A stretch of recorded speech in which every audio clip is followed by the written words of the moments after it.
Bem, gente, neste vídeo eu vou fazer um pouquinho diferente com vocês. No lugar de eu estar resolvendo questões, eu vou dar uma aula onde eu vou apresentar uma introdução ao cálculo integral. Não se preocupe, eu não vou fazer conta chata aqui, nada de formalismo matemático, não vou falar de teorema fundamental do cálculo. Vai ser só uma introdução para você que nunca ouviu falar dessa ferramenta ter uma ideia do que vem a ser ela. Vou dedicar esse vídeo a você que está no ensino médio e tem curiosidade de entender o cálculo. Você vai ver que no seu ensino médio mesmo você usa essa ferramenta e nem sabe o que está usando, certo? Então vamos lá. O cálculo integral ele foi criado pelo cientista Isaac Newton. Só que teve um contemporâneo de Newton que também trabalhou com esta ferramenta aqui, que foi Leibniz. O nome dele até é complicado de falar, é Gottfried Leibniz. Vamos chamar simplesmente de Leibniz, tá certo? Mas foi atribuído a Isaac Newton a criação do cálculo diferencial e também aqui no caso o cálculo integral, tá certo? E o que é esse cálculo integral? Imagine que você precise medir o tamanho de um inteiro, mas que é difícil você fazer isso devido à perda de simetria desse inteiro. Aí o que você vai fazer? O que você pode fazer? Você pode cortar esse inteiro em um número muito grande de pedaços, de forma que você consegue medir cada pedacinho desse. Conforme você aumenta o número desses pedaços, esses pedacinhos vão ficando cada vez menores. Como você consegue medir o tamanho de cada pedacinho, você soma todos. Aí, somando todos esses pedacinhos, você vai ter o inteiro. O que acontece muito no cálculo é da gente precisar calcular a área sobre o gráfico de uma função.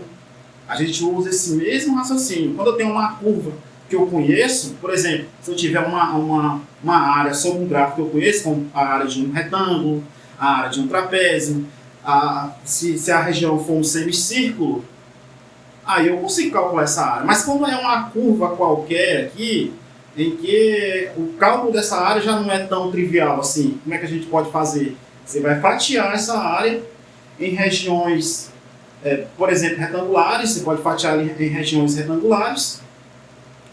E, claro, calcular a área de retângulo é fácil, é só fazer base vezes altura, você soma tudo e vai ter a área total. Essa é a ideia de integral. Então, nós vamos aplicar esta ideia na cinemática, na física, né? A cinemática é um ramo da física que estuda o movimento sem se preocupar com a causa desse movimento.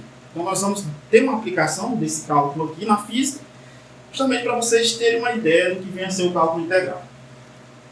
Ok, gente, aqui nós temos o seguinte, nós temos aqui, ó, na primeira situação, nós temos o gráfico da velocidade em função do tempo. Nós vamos trabalhar aqui no SI, tá bom? No Sistema Internacional. A velocidade aqui, ó, o gráfico da velocidade é essa linha vermelha. Você pode observar que esse gráfico é constante conforme o tempo vai passando, ou seja, a velocidade não muda conforme o tempo vai passando. Na outra situação ali, a velocidade muda conforme o tempo vai passando, ela vai aumentando. Só que não muda de qualquer jeito, ela muda uniformemente. Tá certo? Então, aqui, neste gráfico, nós temos um movimento uniforme e ali nós temos um movimento uniformemente variável. Uma velocidade muda uniformemente, nós temos uma aceleração que é constante, tá certo? Bem, voltando aqui para a integral. Como eu disse para vocês, a integral, o cálculo de integral dá ideia aqui, no caso, da área sobre o gráfico. Agora, tome cuidado, você não pode dizer que a integral é uma área. O que você pode dizer é que a integral é diretamente proporcional à área sobre o gráfico e a constante dessa proporcionalidade é igual a 1. E essa constante da proporcionalidade, ela pode ter unidade de medida. Isso vai depender das unidades de medida aqui, do eixo das ordenadas e do eixo das abscissas, como nós vamos ver aqui neste caso, por exemplo.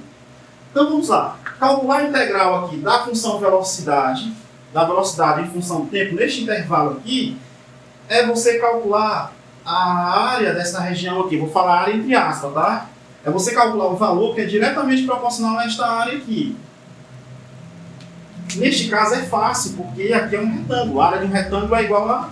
É fácil calcular, é base vezes a altura, tá? Então, essa integral eu vou chamar de I e vou tentar ver o que é essa integral. I é igual Base vezes altura. A base aqui, ó, é um intervalo de tempo que eu vou chamar de ΔT, que está variando de um T1 até um T2, um instante inicial até um instante final.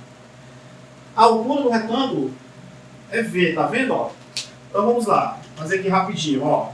I é igual a V vezes ΔT. Aí, se eu quiser saber o que é qual é o significado físico dessa integral, eu faço o estudo dimensional dessa integral.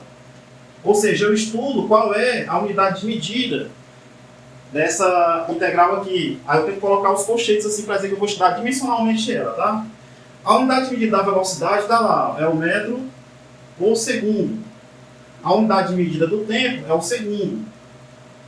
Então, o que vai acontecer? Eu posso cortar aqui, ó, segundo aqui com segundo aqui, e a unidade de medida dessa integral vai ser o metro. Gente, para para pensar um pouquinho. Aqui, essa situação é o seguinte, nós temos um móvel que está se movimentando com uma velocidade v, conforme o tempo vai passando, e essa velocidade é constante. E a integral está me dando uma unidade que está relacionada com essa situação, que tem uma unidade de medida, metro, que é a unidade de comprimento ou distância, né? Então, isso aqui só pode ser, essa integral só pode ser a distância. Porque o corpo está se movimentando conforme o tempo vai passando. Ah, pessoal, então toda vez que eu tiver o gráfico da velocidade em função do tempo, esta integral, a integral da velocidade em função do tempo, essa integral vai me dar a distância percorrida, que eu vou chamar de ΔS. Simples assim. Agora vamos calcular a integral da velocidade neste caso aqui. Note que a área sobre o gráfico é uma região fácil de calcular, ela é um trapézio. Além disso, eu posso também, se você esquecer como é calculado um trapézio, você pode dividir essa região em duas. Ó. Aqui eu tenho um retângulo, que eu vou chamar essa área aqui de área 1, e ali eu tenho um triângulo, que eu vou chamar essa área aqui de área 2. Então, ó, essa integral aqui, nesse intervalo de tempo que vai de 0 até t, vai me dar a distância percorrida, que é o ΔS. Eu vou botar aqui, ó, ΔS é igual. Vamos calcular essa áreazinha aqui.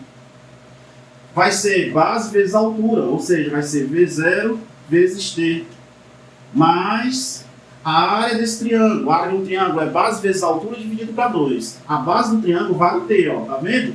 E a altura aqui é V menos V0. Isso aqui eu posso chamar de ΔV, variação da velocidade.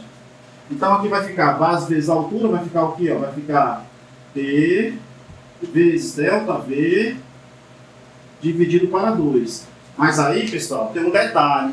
Como a velocidade aqui está mudando, e uniformemente tem aceleração, e essa aceleração é constante. E aí eu lembro que a aceleração é ΔV sobre ΔT. Gente, só que o ΔT é só T, porque o tempo inicial é 0. Vou chamar aqui de T.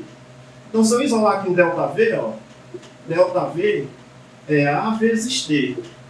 Quando eu trocar aqui o ΔV por A vezes T, como tem um T lá, e vai multiplicar isso aqui, né? Vai ficar T ao quadrado vezes A.